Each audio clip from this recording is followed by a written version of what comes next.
have failed in this world to be something meaningful, something significant, someone whom they can see in the mirror when they end up a day, not because the life was hard, not because the world was difficult, not because the things didn't work out. It was us and you. The only problem in this world for you to be what you are not today is no one but you. And today I will discuss that little element, that if you will not work on developing yourself, if this thing is not more important than the life and that air that is being breathed in and out, if this subject is not so important in your life that I need to work on myself, I am telling you, you're gonna end up as an average human being. Whereas man, as a person, unique, distinguished entity, is meant to achieve something way beyond his perception.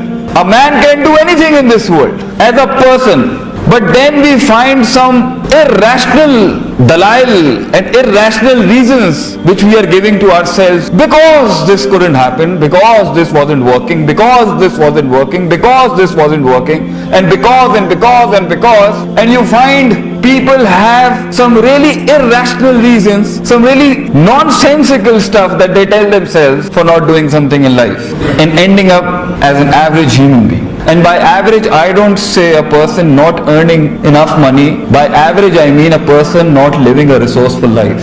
Money doesn't define you. Character does. Your heart does. Your achievement does. What you believed in, how much you worked for it. Skill ठीक करने से ज़्यादा self management की ज़रूरत है. Because a person with a strong self can harness his skill to become a signature in that field. But a person with a weaker self, a distorted self, a confused self, an arrogant self, a jealous self, an insecure self can destroy the talent God gifted him with in this world. And I've seen one of the most talented people in my life not ending up good because they couldn't deal with their own hearts. They had issues facing themselves. They had issues rectifying what they've done wrong. They had issues on saying, I am wrong, I might be wrong, I'm not doing it the right way. Because the purpose of life is to do the right thing the right way, not the right thing in wrong way. This is what we say in Arabic, in the law of Sharia. What is the highest level of knowledge? Balance, equilibrium and naturality.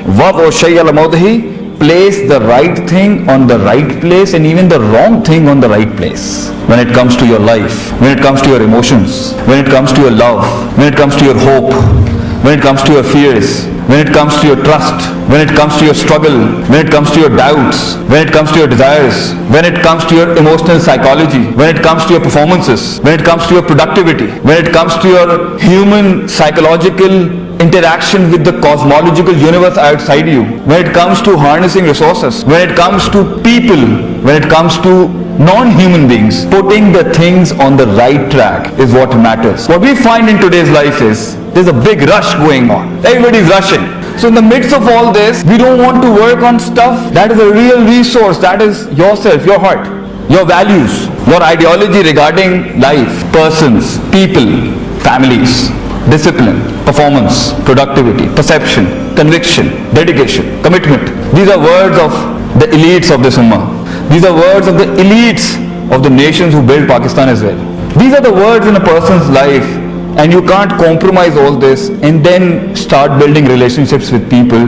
That is disrespecting your potential. So when things change, when life changes, and life changes every minute, you need to change as well. There is a rush in life, and this rush will not let you hold and think, what am I doing?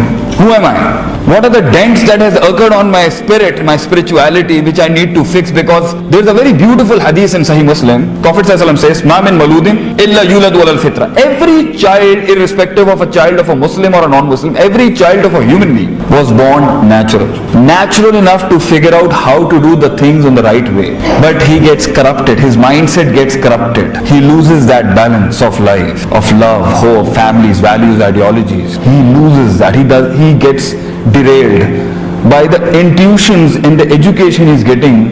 Prophet ﷺ says, فَأَبَوَاهُ يُحَبِّدَانِ وَيُمَجِّسَانِ وَيُنَصِّرَانِ. The word used over here is parents, but we can apply it on stuff that is to do with education. Anybody educating that child or anything from which he gets those stimulus takes him from that natural balance of being a human being to be a conqueror of things, to be a successful human being, to be a leader in his life.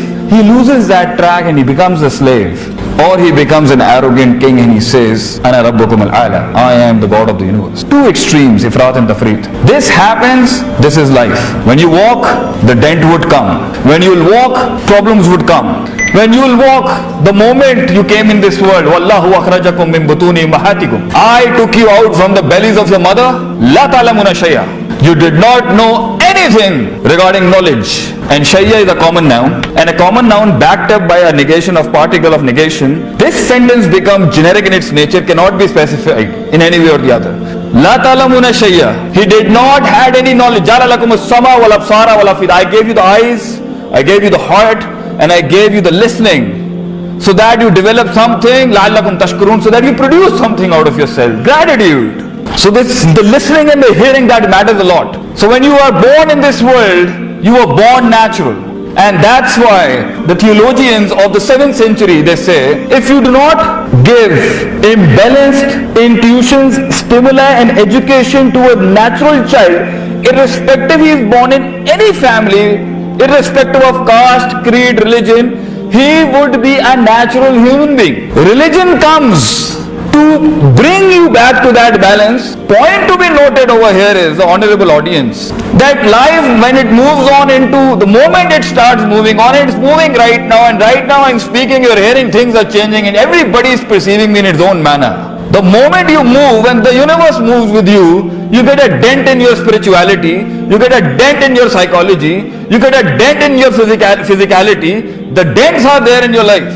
Either you're born without a parent, or you're born an orphan, or you're born without a friend, you come from a middle class or a lower middle class, or you're not the most smartest kid of the town, you're not the most beautiful person as defined by the laws of beauty that exist in our society. You might be the most beautiful person because of your character, but this is what it turns out to be. The definition of beauty is defined by the world as the physical outlook of an outward dimension of a person. So you might have taken that hit that the world is not considering you beautiful. The world is not considering you having that hit to do one of the most miraculous work in this world. You might not have a car. You might not have a good friend to talk to.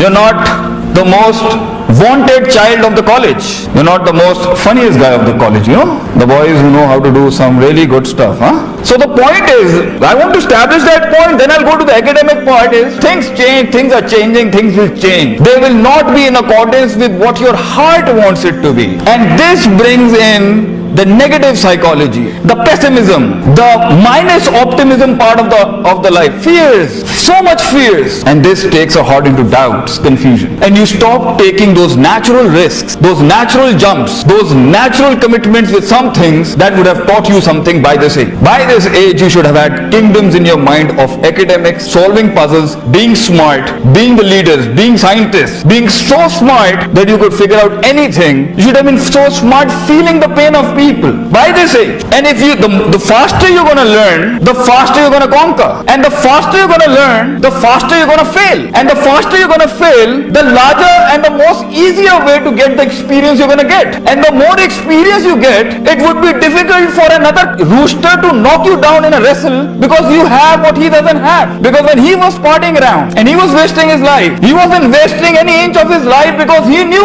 down the lane, it's never just one strike and you get the win. It's a long game of patience.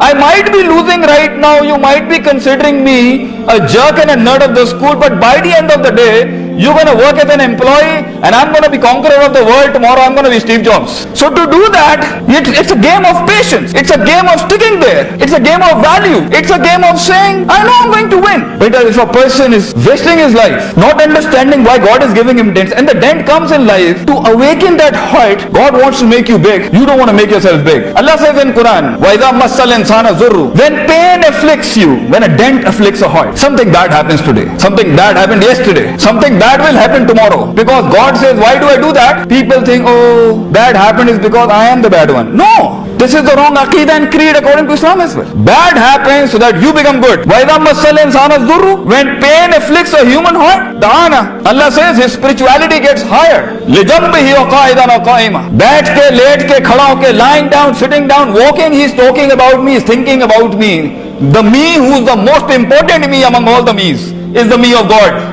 Nahnu Allah says, Nahnu aqrabu ilayhi min hablil warid. Nahnu, I, the royal plural, according to the Arabic syntax and morphology. So if you're not going to think about God, you're not think about values, you're not going to think about your past, you're not going to think about why you are the way you are, why God created you the way you are, why God created the events in your life the way they are, and you're just going to walk down like a normal chap, giving some normal hours to your education, normal hours to your roles, normal hours to the contemplation on the universe, normal hours to the contemplation to the theoretics, normal hours to the contemplation into physics, normal hours in the contemplation of mathematics, then you're going to be a normal human being. You're not going to be a supernatural superman. For that you need to cross the normal. So you need to minus yourself, and that's where your development starts. You need to minus yourself from a lot of fuzul in our life, because leaders are all alone for a long period of time. That is the class attached with them is they get discovered, but when they get discovered, they have done a lot of not normal stuff. And then people start figuring out, where the hell did he do that? It's easy to adopt the dreams of other people, but it's highly difficult to see the failures he has gone through, because we want shortcuts to life.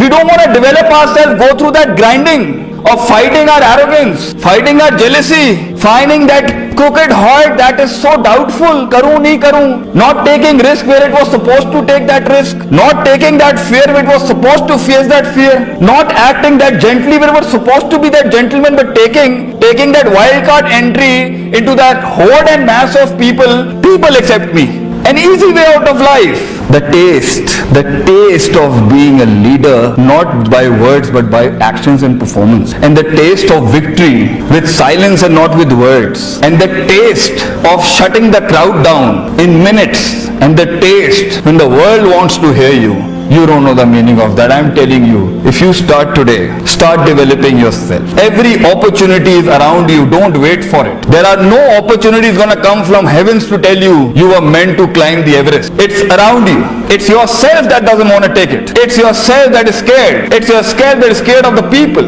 Scared of your own self. Scared of failure. Scared of not meeting that giant that is within you to be unleashed. Because when somebody knocks and pushes you down, your heart says, no, it was good enough for once. No, come back. Resilience. A person, I'll give you from Bukhari. A person makes a salah, comes to the Prophet and says, Assalamu alaikum. He does his namaz, comes to the Prophet and says, Assalamu alaikum. Prophet says, Irji fasalli fa innaka lam tusalli. Go back and do it again. He goes back, does his salah, comes back, and Prophet he gives salam, and Prophet says, Irji fasalli fa innaka lam tusalli. Go back, he didn't pray properly. He goes back, does it the third time, and then when he comes back and he says salam, Prophet says, Irji fasalli fa innaka lam tusalli. Go back and do it again. He didn't do it properly. Then he said, what did I miss? Because Prophet wanted him to, rather than working on completing a task, start making it a resourceful task, that you extract something out of it. Ponder on where you're making a mistake. Halt your horses and hold your horses. That's what the process of God is, of taking you, putting you in a situation so that you start developing yourself. Because when you're in a situation, you're failing, it's not working, you're getting the pain, you're getting grinded, you're getting nailed, you're getting thrived, you're getting strived, it's not working, your patience is falling apart, so that you start pondering. Somewhere the fight is of strategy, and somewhere the fight is about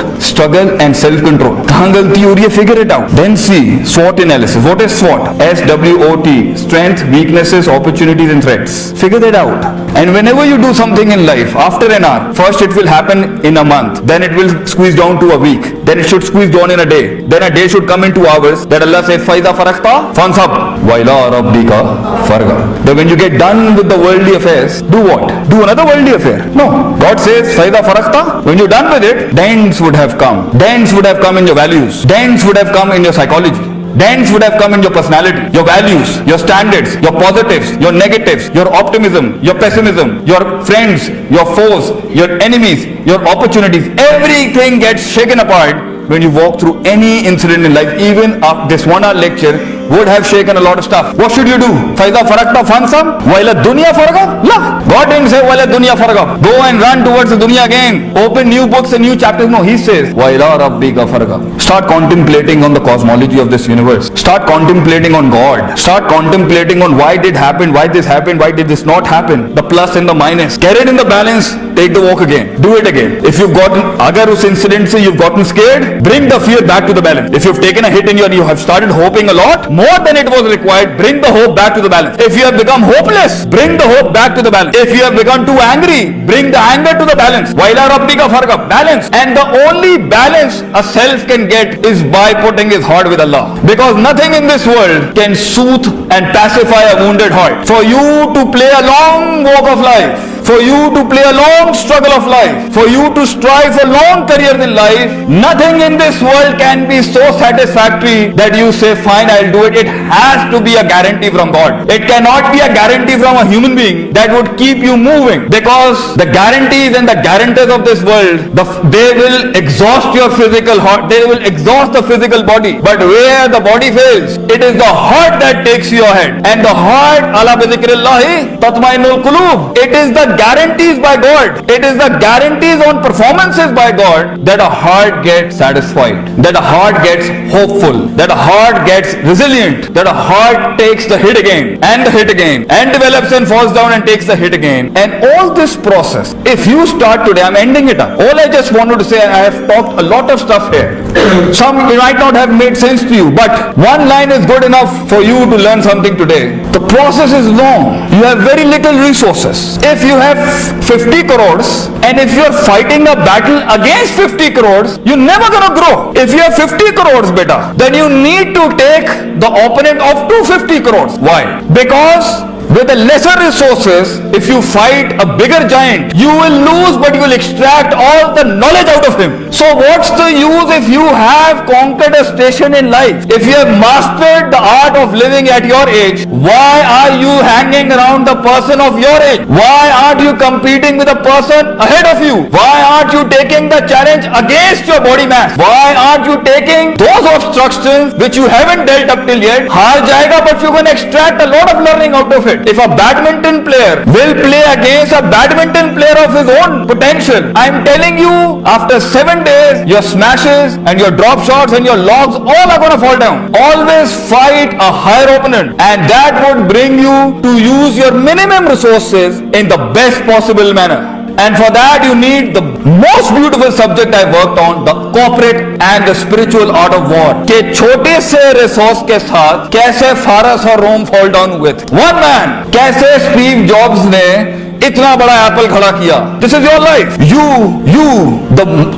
you that is always saying me and me. Make yourself worthy of that you and make yourself worthy of that me. Not by just firing bullets off your mouth, but by your performance, thinking, contemplation, halt. Nothing has changed. Nothing is going wrong. It was never an easy walk of life. It has always been hard. Develop yourself. Work on your heart. Work on your psychology. Nothing is going wrong. Just take out there. Just wait there. I'm telling you, it's gonna go. These thunders, these darknesses would go. But if they don't teach us anything, if they don't develop that strong heart of a leader, a conqueror, a patient, Yusuf alayhi salatu wassalam, in his entire struggle of life in getting actualized, gets in dungeon. First dungeon of that child is in that well. When 11 brothers tries to commit an assassination attempt on him and then sells him off. In that well, ek kuएं mein, one child. Then this child goes into a house and gets assaulted by a woman. Goes to a prison. Years and years and years and years of silence. And then God made him the king of the world. Wait for your turn. Don't rush. Don't fall apart. Put things into right order. Find a good mentor in life. Talk to your teachers. Spend more time with your seniors rather than spending time with the people of your age, because they're not going to give you anything. These people whom you're hanging around, I am telling you, they're not going to be there in 2 years. And especially not going to be there when you're going to fall apart because you were doing something different. You're going to be all alone. That's why I say the most meaningful walk of life, the most significant walk of life, the most heart-throbbing walk of life is the walk you make alone. Nobody is going to believe in you. Nobody will stand next to you. You need to develop a very sound heart, a very sound self, a very deep human being, a very powerful person who doesn't say with his words but proves it with his character. Defeat shouldn't make us negative, rather more aggressive. Defeat should teach us something. God will not change your halat as long as you will not work on yourself. That doesn't go like that. There are procedures, there are aspects you need to work on yourself, and the results will still not come It's a long walk of patience, and then it's gonna come to you. It's gonna, things will be in your fingernail. You will feel the victory around you. Without such a strong developed self, it's hard to face the reality of life. Jazakallah khair. Assalamu alaikum wa rahmatullah.